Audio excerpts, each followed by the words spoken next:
Cerita Periksa. Berbagi cerita dari berbagai perspektif. Supported by Periksa ID. Halo, selamat datang di Cerita Periksa, tempat berbagi cerita dari berbagai perspektif. Kali ini saya Mustepu tidak sendirian karena saya sudah bersama dengan bintang tamu yang sangat spesial, jauh-jauh dari Grogol, Jakarta Barat. Kita sambut, ini dia Dr. Yani. Halo Dr. Yani. Halo Bapak Ibu sekalian, selamat siang Bapak Ibu sekalian, teman-teman dan rekan-rekan semua. Selamat siang Bang Emo. Selamat siang dokter. Wah ceria banget ini dok, di tengah Iya. hujannya Jakarta ya dok ya. Insya Allah tetap ceria dan semangat selalu ya. Wih mantap, semangat 45 dok.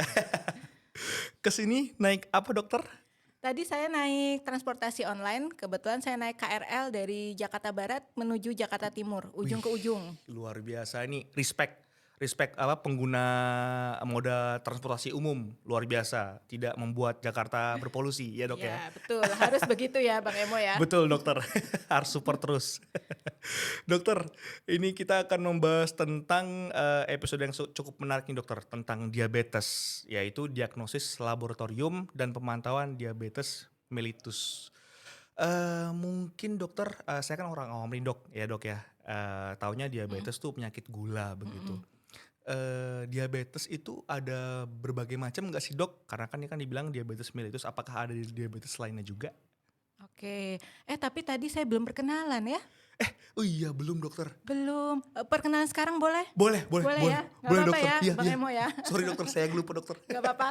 Gak apa-apa dokter. Ya, Bapak Ibu sekalian, rekan-rekan semua, saya dengan Dr. Nuradiani Hidayah, spesialis patologi klinik. Bisa dipanggil dengan Dr. Yani, SPPK. Hari-hari saya bertugas di Rumah Sakit Suharto Herjan, Jakarta.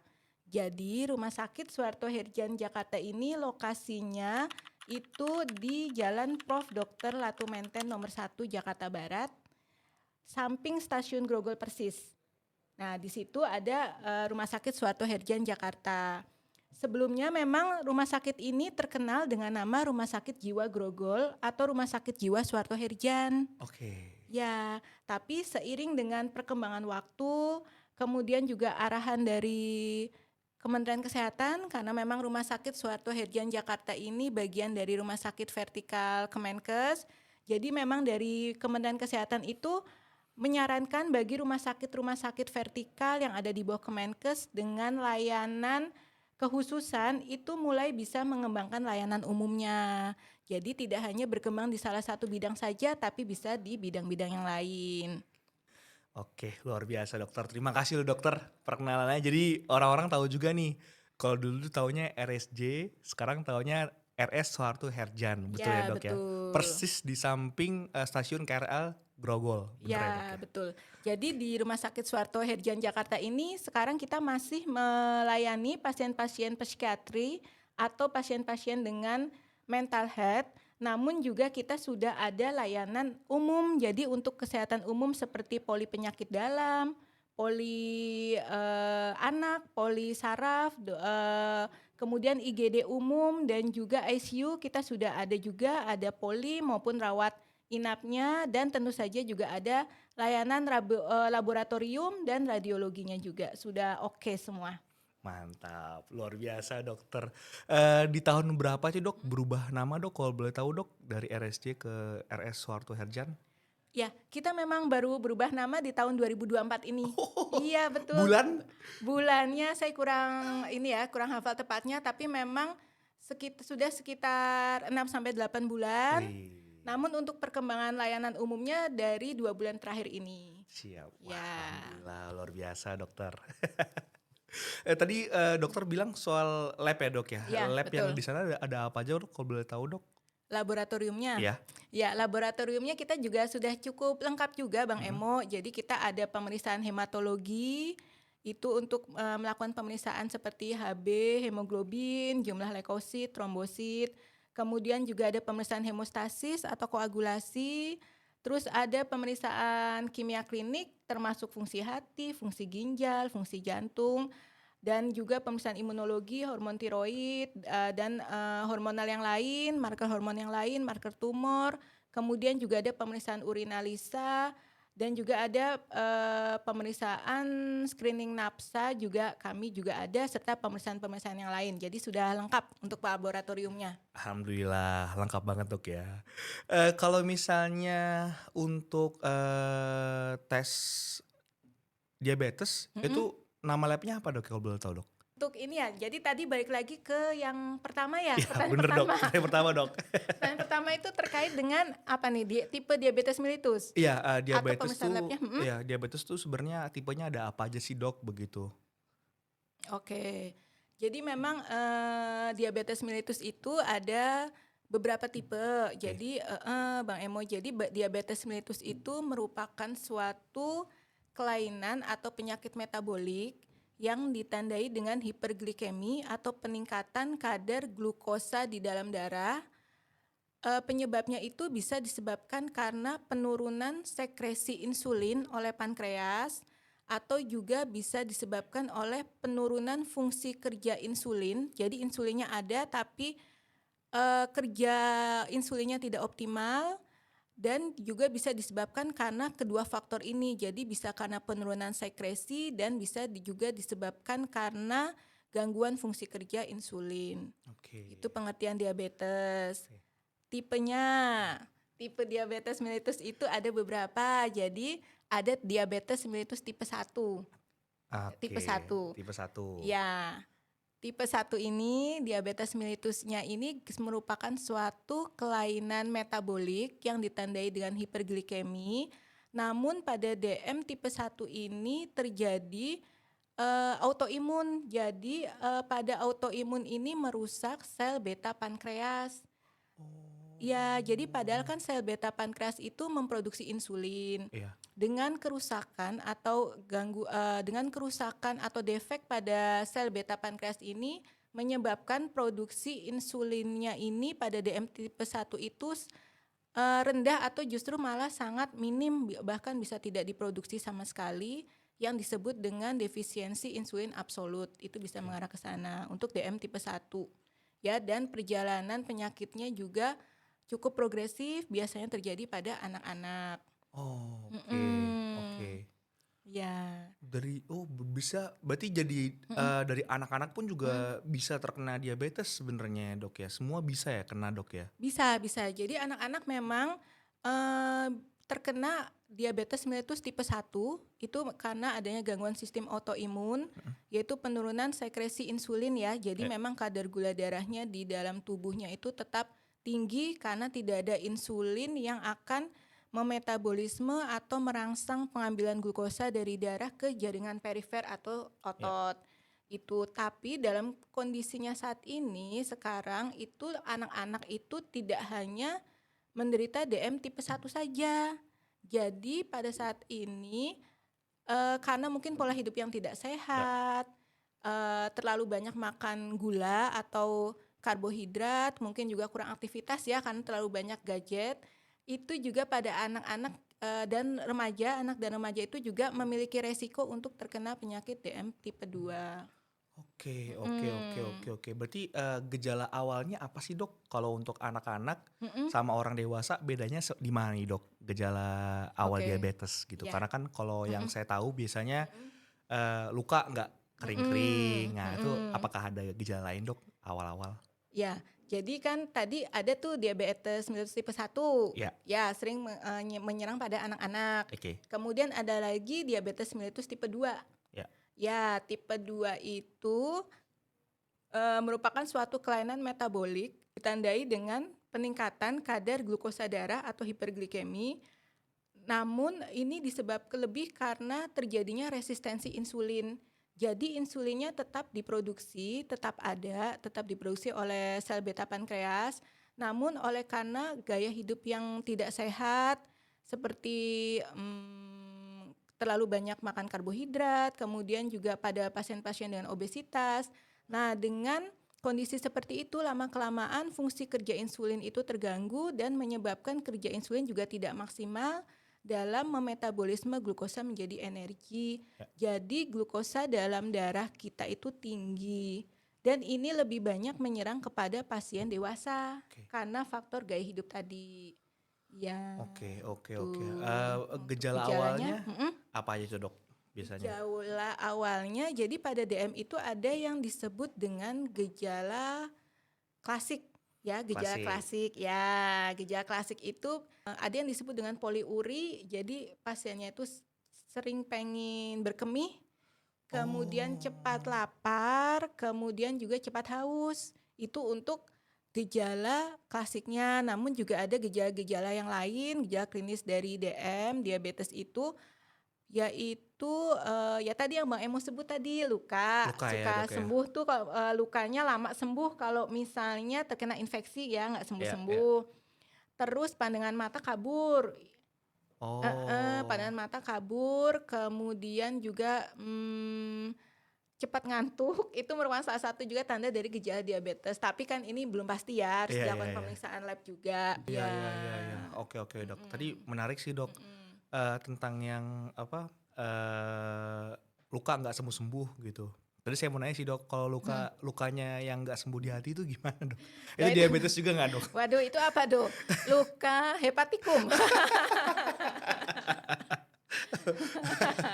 Iya, intermezzo dok, Iya ya, intermezzo. ini kayaknya ini ya pengalaman pribadi ya Bang Emo ya? Wah, jadi saya pengen curhat nih dok. Jangan ya dok, tadi di luar aja curhat Iya ya dok. boleh nanti nambah waktu sendiri ya. Ih, siap dokter. Oke, dok mau nanya dong dok, saya pernah denger nih, koreksi kalau salah dok ya, cara penyebutannya, tes HbA1c. Nah, itu mengapa penting dok untuk pemantauan diabetes jangka panjang begitu? Oke, ya jadi memang kan kalau untuk diagnosis diabetes mellitus kan memang ada beberapa pemeriksaan ya, Ya, ada pemeriksaan gula darah sewaktu, pemeriksaan gula darah puasa. Jadi jika memang ada keluhan-keluhan klasik diabetes mellitus ditambah keluhan klinis dan ada kadar gula darah sewaktunya itu lebih dari 200 mg per desiliter, itu memang mengarah kepada diagnosis diabetes mellitus. Namun tetap perlu dilakukan pemeriksaan lanjutan untuk pemeriksaan lab kadar gula darah sewaktu ini. Sedangkan apabila kadar gula darah puasanya dengan minimal puasa 8 jam sebelum pengambilan darah itu lebih dari 126 mg per desiliter, itu juga merupakan suatu tanda diagnosis ke arah diabetes mellitus. Nah, kemudian untuk HbA1c, jadi HbA1c ini sebenarnya merupakan glikasi atau ikatan antara gula darah dan hemoglobin pada saat beredar di dalam aliran darah. Jadi di pembuluh darah itu gula darah ini akan berikatan dengan molekul hemoglobin. Mm-mm. Dan ikatan molekul hemoglobin dan gula darah ini terbentuklah si HbA1c. Dan HbA1c ini terbentuk itu sepanjang umur eritrosit, yaitu sekitar oke. 8 sampai 12 minggu. Itulah mengapa ketika kadar gula darah itu tinggi, kadar gula di dalam darah tinggi, ikatan antara hemoglobin dan gula darah itu juga semakin tinggi. Jadi ketika diperiksa, itu kan terbentuk HbA1c. Iya. Makanya ketika diperiksa kadar HbA1c-nya itu meningkat. Oke. Mm-mm. Oke, dokter. Ya, kemudian dan si HbA1c ini bisa untuk diagnosis diabetes mellitus. Untuk mendiagnosis, jadi jika ada keluhan klinis diabetes mellitus ditambah dengan pemeriksaan HbA1c-nya itu lebih dari 6,5% dengan metode yang sesuai dengan standar itu bisa untuk mengarah kepada diagnosis diabetes mellitus. Namun selain untuk diagnosis, pemeriksaan HbA1c ini juga berfungsi untuk monitoring dan evaluasi kontrol glikemik pada pasien DM. Oke. Karena kan si umur eritrosit 8 sampai 12 minggu. Oke. Jadi kadar HbA1c ini menggambarkan rata-rata kadar gula darah dalam tubuh pasien selama sekitar 8 sampai 12 minggu atau 2 sampai 3 bulan. Jadi lebih panjang rentangnya Oke. dibanding gula darah puasa. Oke, Mm-mm. wah makasih banget dokter. Ini penjelasan detail banget. Ini saya kayak Mm-mm. lagi konsultasi nih. Ya, Tapi ya, semoga saya ya. jangan jadi pasien diabetes deh. Walaupun badan emang udah masuk ke obes ya dokter ya. Dokter mau nanya dong dok. Mm-mm. Sekarang kan lagi marak tuh dok, viral gitu ya kan, tentang gagal ginjal. Mm-mm. Nah, gagal ginjal, banyak yang bilang juga gagal ginjal itu ada hubungannya sama diabetes mellitus. Apakah itu bener dok gitu? Kalau misalnya memang ada hubungannya di mana dok begitu? Akhirnya Mm-mm. kenapa orang diabetes bisa jadi gagal ginjal begitu dok? Oke. Iya memang banyak ya kejadian ya. Jadi dari diabetes mellitus komplikasinya itu ke gagal ginjal Hmm, atau gangguan fungsi ginjal ya, ya. Jadi memang dengan bertambah banyaknya kadar gula darah itu akan menyebabkan kerusakan dari fungsi glomerulus ginjal yang fungsinya itu untuk menyaring atau filtrasi pada ginjal. Nah, dalam kondisi normal itu glomerulus itu akan menyaring dan menahan protein yang ada di cairan itu tidak sampai keluar melalui urin. Jadi oke. ketika disaring proteinnya itu tetap bertahan tidak keluar melalui urin. Namun apabila lama-lama itu kadar gula darahnya meningkat dan ini kejadiannya pada umumnya kronik ya. Jadi dengan kadar gula darah meningkat dalam waktu yang lama itu bisa terjadinya komplikasi ke arah kerusakan glomerulus ginjal sehingga fungsi filtrasi dari ginjal ini menurun. Albumin sebagai salah satu protein tubuh itu akan keluar melalui urin. Jadi si glomerulus ini tidak bisa menahan albumin. Nah, sudah ada kebocoran dari Ya. glomerulus sehingga albuminnya itu akan keluar melalui urin dan yang disebut dengan istilah mikroalbumin urea. Jadi itulah kenapa pada pasien-pasien diabetes mellitus bisa terjadi gangguan fungsi ginjal. Oh, Mm, hubungannya dari situ ya dok ya. ya. Tapi apakah pasti dok orang yang kena diabetes mellitus Mm. akan kena komplikasi gangguan ginjal juga dok begitu? Oh enggak, belum pasti. Belum Jadi pasti ya. ketika kita memang pada pasien-pasien diabetes yang bisa mengendalikan kadar gula darahnya, baik itu melalui diet karbo ya, kemudian sesuai dengan arahan dokter, kemudian juga olahraga teratur, tidak merokok, tidak stres, dan juga gaya hidup yang sehat, itu bisa mencegah terjadinya komplikasi pada organ tubuh yang lain. Oh, oke. Mm-mm. Intinya kembali lagi ke diri sendiri dok ya. Kita harus Mm-mm. bisa atur pola hidup sehat kita juga ya dok ya. Ya, betul. Oke.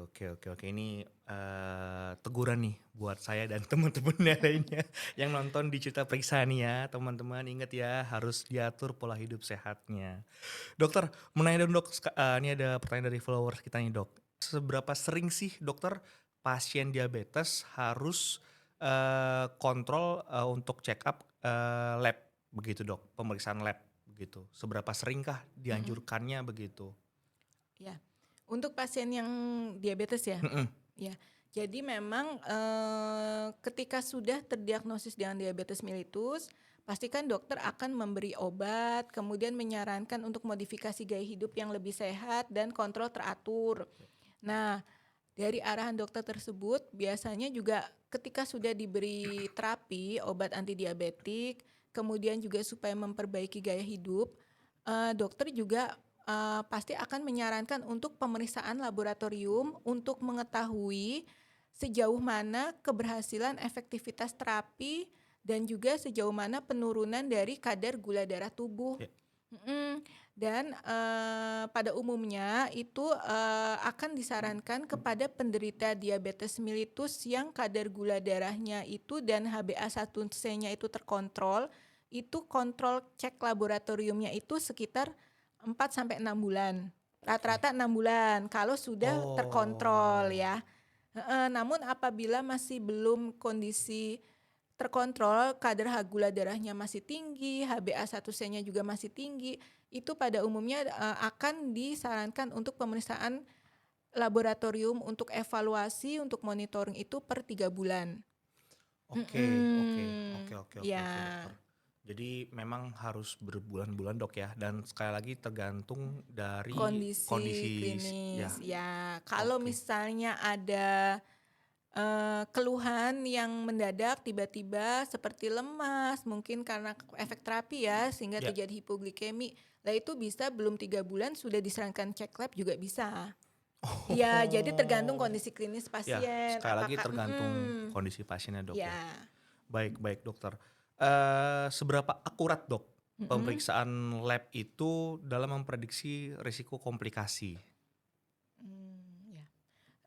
Jadi kan ini terkait dengan pemeriksaan laboratoriumnya ya, Iya, seberapa akurat ya. iya, Ya karena memang saya sehari-hari bekerjanya di laboratorium ya. Jadi memang pemeriksaan laboratorium itu tidak sesederhana seperti hanya setelah pengambilan darah kemudian masuk ke alat hasil keluar itu enggak. ya, Jadi memang ada tahap-tahapnya di laboratorium sehingga hasil pemeriksaan suatu laboratorium itu bisa dikatakan akurat dan valid. oke, Iya, jadi ada yang namanya tahap pra-analitik.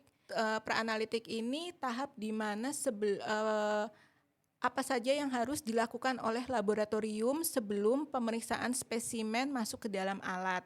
ya, Jadi terdiri dari persiapan pasien tentu saja. Jadi ada beberapa pemeriksaan yang memerlukan puasa atau tidak. Nah, bisa seperti kadar gula darah puasa kan harus diperiksa 8 jam setelah puasa ya, pengambilan darah dilakukan 8 jam setelah pasien puasa sebelumnya. ya. Jika kurang dari 8 jam, misalnya baru 6 jam, masih baru 4 jam, nah itu tidak bisa dilakukan karena akan menyebabkan hasilnya bias. Oke, Iya, itu untuk persiapan pasien, kemudian juga ada persiapan spesimen, terus juga identifikasi pasien dan pelabelan spesimen supaya tidak tertukar. Kemudian juga ada preparasi spesimen, penanganan spesimen itu harus dilakukan dengan baik supaya pra-analitiknya baik. Kemudian dilanjutkan dengan proses analitik laboratorium, yaitu proses quality control dan kemudian pemeriksaan spesimen ke dalam alat.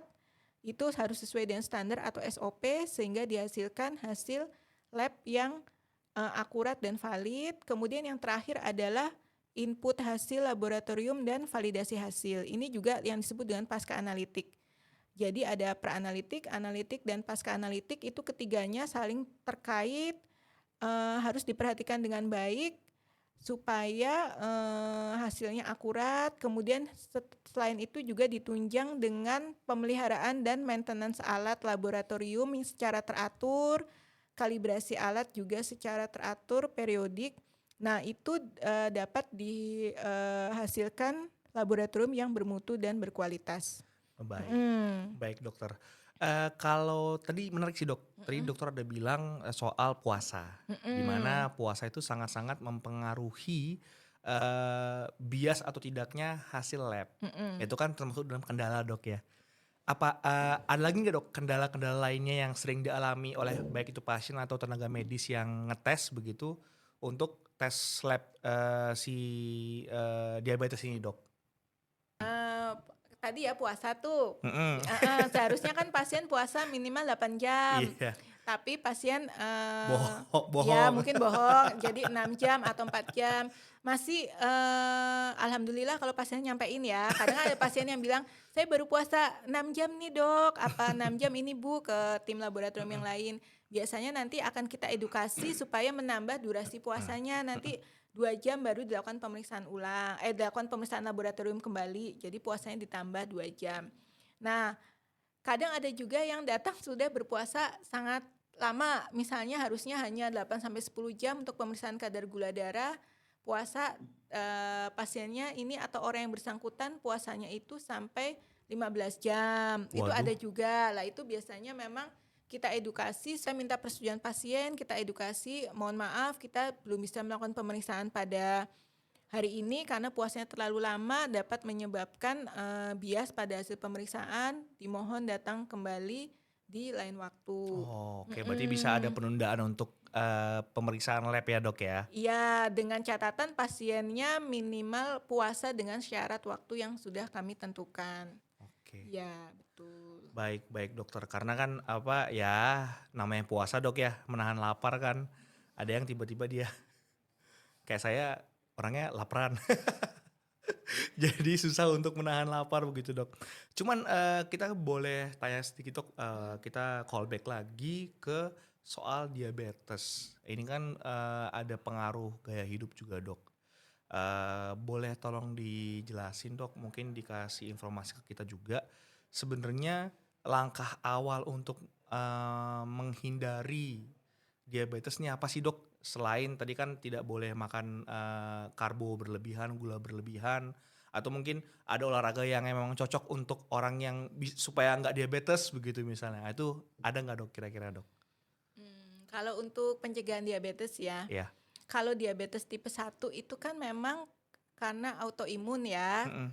Autoimun itu kan tidak bisa kita hindari. Ya. Jadi sesuatu yang terjadi memang ada gangguan sistem imun yang menyerang sel tubuh sendiri. Kalau memang karena faktor penyebabnya autoimun itu memang tidak bisa dihindari lagi ya. Jadi memang untuk terapinya itu juga pada DM tipe 1 memerlukan insulin dan modifikasi gaya hidup dan pemeriksaan lab kontrol teratur.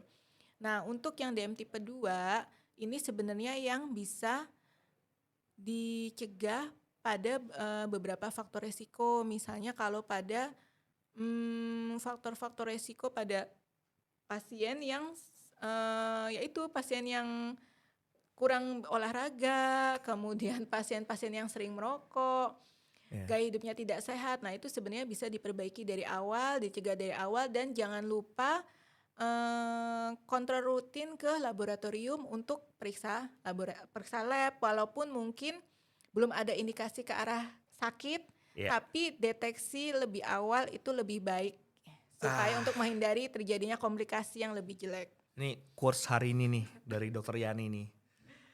Deteksi dari awal lebih baik daripada sudah ketahuan nanti malah makin repot ya dok ya. Ya. Gitu. Nah itu memang harus kita aplikasikan sekarang juga lah begitu. Karena kan ya ada pepatah orang lama bilang sehat lebih baik lah daripada sakit lah begitu. Karena sakit pasti mahal banget kan begitu. Dokter tadi dokter ada menyinggung soal lab lagi begitu. Nah ini kan dari rumah sakit kan merupakan salah satu tangan dari Kemenkes lah kita bilang kayak gitu dok ya. Kalau misalnya mau periksa lab itu di hari apa aja sih dok? Ada ya dok untuk khususnya untuk si diabetes ini dok begitu. Iya. Kalau untuk periksa lab, kalau untuk rumah sakit sih pasti akan buka setiap hari selama 24 jam Bang Emo. Oh oke. Ya. Baik. Jadi untuk Rumah Sakit Suharto Herdian sendiri juga kita melayani masyarakat umum nih. Jadi nggak hanya pasien-pasien rawat inap rumah sakit saja yang bisa cek laboratorium. Ya, jadi kalau ada Bapak Ibu, teman-temannya Bang Emo, rekan-rekan semua yang mau periksa lab mandiri atas permintaan sendiri bisa datang ke Rumah Sakit Suharto Herdian. Itu untuk melakukan pendaftaran. Kita layani selama 7 kali 24 jam. Jadi kita buka terus. 24/7 dok ya. Ya, terus sedikit promosi boleh ya? Boleh, gak apa-apa dokter. Justru arahnya ke sana habis ini dok. Iya, sedikit promosi juga. Boleh dok. Lab Rumah Sakit Suharto Herdian Jakarta itu juga melayani home service. Oh iya dok? Iya, home service atau office service. Wih. Iya, betul. Jadi kalau teman-teman periksa.id mau dilayani home service atau office service boleh juga. Jadi tinggal kontak WA saya aja. Boleh dokter. Ini menarik sih dok. Karena kan kadang-kadang masalah orang zaman sekarang kan nggak ada waktu. Ya. Nggak ada ini mager ya, gitu betul. Kan. Padahal ke coffee shop bisa, kemana-mana bisa gitu kan. Tapi kalau untuk ini selalu meremehkan begitu. Nah tapi ini dengan adanya layanan dari RS Suharto Herdian untuk home service sama ke office service itu luar biasa sih dok. Karena penting banget sekali lagi untuk mencegah sebelum itu datang ya dok ya. Iya gitu. betul. Pertanyaan selanjutnya dok, bisa BPJS nggak dok? Nah kalau BPJS juga bisa, tapi memang untuk BPJS pasti kan berjenjang ya dan ada step-stepnya. Jadi ketika kami itu untuk layanan umumnya itu rumah sakitnya kelas B, jadi memang perlu mendapat rujukan dari rumah sakit kelas C. I see. Ya kalau untuk BPJS. Tapi kalau untuk layanan mandiri, layanan asuransi kita sudah bekerja sama juga dengan beberapa asuransi swasta. Itu kalau ada asuransi yang sudah kerjasama dengan rumah sakit atau pembiayaan mandiri bisa langsung datang saja untuk periksa laboratoriumnya. Pertanyaan kedua dok. Tadi kan BPJS sudah. Lagi ada promo nggak sih dok? Ini kan akhir tahun nih dok. Siapa tahu promo end year sale gitu misalnya tuh apa dok? Iya ya. Oke, makasih ya Bang Emo pertanyaannya. Jadi memang kita tiap bulan selalu ada promo. Wih luar Ya, biasa. kemarin bulan November kita ada promo laboratoriumnya itu diskon 30% all item pemeriksaan. All item pemeriksaan lab itu semua diskon 30% untuk bulan November kemarin. Kan ini sudah tutup nih Novembernya. Udah tutup dok ya? Ya. Udah. Desember jadi 50% dok. Enggak. Desember kita sudah ada promo yang lain. Jadi kita ada paket-paket pemeriksaan lab yang lain, paket lab standar basic, kemudian ada hemat yang terdiri dari hematologi rutin, fungsi ginjal, itu kemudian juga ada pemeriksaan profil lipid, itu kita ada promo paketnya. Kemudian kita juga ada promo paket yang lain itu pemeriksaan lab standar dengan tambahan pemeriksaan HbA1c terkait DM ya. Kemudian juga ada paket di pemeriksaan lab standar dengan tambahan pemeriksaan vitamin D dan juga ada paket pemeriksaan untuk ibu hamil untuk di bulan Desember ini, Desember. Jadi lumayan kalau di total sih diskonnya itu sekitar 30% malah justru lebih ya, tapi yang masuk ke paket. Jadi kita nggak semua all item pemeriksaan tapi di promo paket ya dengan diskonnya sekitar kurang lebih 30-35%. Oke. Dokter, kalau bicara paket kan pasti ada bicara tentang range harga nih dokter. Range harga kira-kira di angka berapa sampai berapa sih dok kalau misalnya mau untuk pemeriksaan? Kalau misalnya boleh dok dibuka di sini. Kan promosi dok sekalian dok gitu. Ya. Iya. Kalau nggak boleh gimana? Ya spill dikit aja lah dok, dikit aja. Spill dikit ya, spill dikit. Sejujurnya saya nggak terlalu hafal ya harganya ya. Gak apa-apa dok. Jadi memang ada pemeriksaan, boleh nyontek nggak nih? Boleh dokter, ya? boleh dok. Bukan UN kok dok, bukan UN. Nyontek dulu ya, soalnya saya masih belum hafal nih. Boleh silakan dok. Karena kan ini supaya jadi pengetahuan buat teman-teman lain juga, barangkali mereka ada yang bingung kayak, aduh mau tes lab tapi harganya berapa ya gitu.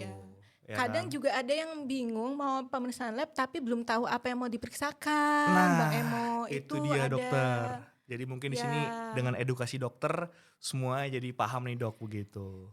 Jadi ada paket pemeriksaan yang standar, yang basic ya, paket lab basic itu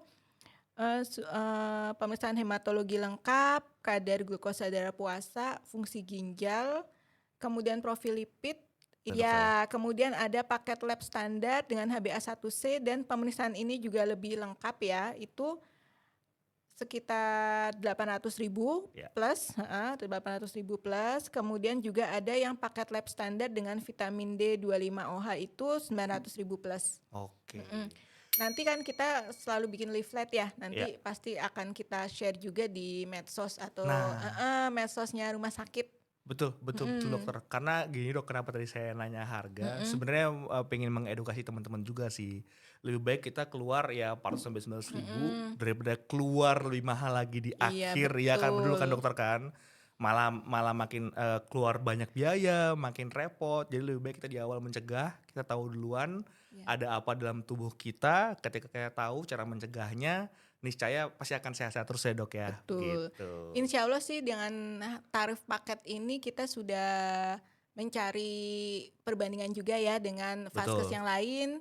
Dan insya Allah ini harganya bersaing sih, nggak yang mahal gitu, enggak. Dan lebih lengkap juga. Jadi daripada ke coffee shop ya, mending kita ke laboratorium untuk pemeriksaan kesehatan kita dokter. Ya secara dini. Betul dokter, sekali ke coffee shop pasti 25.000 habis dok gitu. Itu mungkin bisa dihitung-hitung itu silent clear juga loh dok. Sehari kan betul. Pasti kan ya ngopi sekali 2 kali lah kalau di kantor gitu ya kan. Nah kalau ditabung-tabung kan bisa tuh sebenarnya. Itu sih dokter.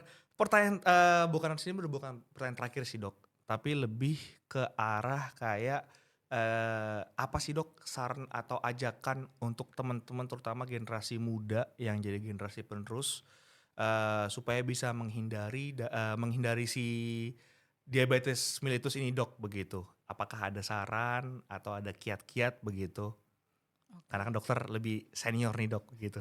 Walaupun masih muda semangat jiwanya dok ya. Nggak, sebenarnya nggak ada senioritas ya. Pasti lebih ini aja, lebih tua aja. Pasti mau ngomong lebih tua kan, ini bukan ngomong senior. Enggak dok, ampun dok, ampun. Aduh. Iya, jadi memang kalau untuk ajakan ya hidup sehat itu kita mulai dari sekarang, jangan ditunda lagi, jangan terlalu banyak gadget ya. Kalau sekarang kan anak muda lebih identik dengan gadget ya, jadi mager di kamar terus. Nah itu mulai walaupun oke lah, misalnya memang ada keperluan dengan gadgetnya silakan, tapi juga jangan lupa olahraga. Mungkin kalau kita kerjanya padat itu bisa setiap 2 jam sekali itu kita jalan-jalan di sekitar kantor atau melakukan gerak badan ya, supaya terrefresh badan sama pikiran kita. Pokoknya jangan lupakan aktivitas fisik, olahraga. Lebih baik lagi jika olahraga 30 menit sehari. 30 menit sehari secara 30 menit rutin sehari ya. secara rutin, Dok, ya. Untuk Baik. yang muda-muda kan. Mudah-mudahan. Ya, kemudian juga perbaiki pola makan, jangan terlalu makan yang mengandung karbohidrat, itu dikurangi, lemak, garam itu juga dikurangi. Garam, lemak. Iya, betul. Itu juga perlu dikurangi juga. Oke dokter. Kemudian kurangi tingkat stres ya, karena stres juga akan berpengaruh juga ke kondisi tubuh. Dan jangan merokok sih kalau saran saya juga. Ngerokok saya enggak dok, tapi stres ini dok. Stres ini yang Nah, gimana? itu. Secara stress release gimana dok? Coba dok, ada saran nggak dok? Jangan, kalau mengurangi stres ya, Iya. jangan semuanya terlalu dipikir berat mungkin ya. Aduh, ini dia. Susah dokter. Terus dokter apa lagi dok? Yaitu paling terakhirnya adalah jangan sungkan, jangan ragu untuk cek ke laboratorium sedini mungkin. Benar. sebelum terjadi komplikasi. Jadi Betul. memang deteksi dini lebih baik. Jadi lebih baik kita mencegah atau mengetahui di awal daripada nanti timbul penyakit yang lebih berat atau terjadi komplikasi. Betul dok, karena memang masih muda kan dok, masih merasa kuat, tapi ntar 40 tahun ke atas baru mulai kerasa tuh gitu. Ya. Oke dokter Yani, bukannya mau menutup dok, cuman kita sudah dipisahkan oleh waktu nih dok. Mengingat sudah masuk ke closing kita, mau ditutup dok dengan kata-kata hari ini atau sudah cukup? Sudah cukup ya sepertinya. Sudah cukup ya, Dok, ya? Sudah ada ajakan untuk hidup Sudah ya? sehat, sudah ada ajakan untuk periksa laboratorium. Siap. Jangan lupa daftar di pemeriksaan di Rumah Sakit Suharto Herjan Jakarta untuk laboratoriumnya. Jangan lupa Suharto Herjan, the best. Saya cinta Suharto Herjan. The best, the best. The best. Ya, Jalan Dr. Latu Menten nomor 1 Jakarta Barat. Di samping Di samping Stasiun Grogol. Oke, weh. Terima kasih, tepuk tangan, weh. Oke, baik dokter, terima kasih sekali lagi. Saya Mustepu, mewakili kru yang bertugas pada siang hari ini. Izin pamit undur diri, tetap semangat, salam sehat. Sampai jumpa lagi di episode Cerita Periksa, tempat berbagi cerita dari berbagai perspektif. Dadah!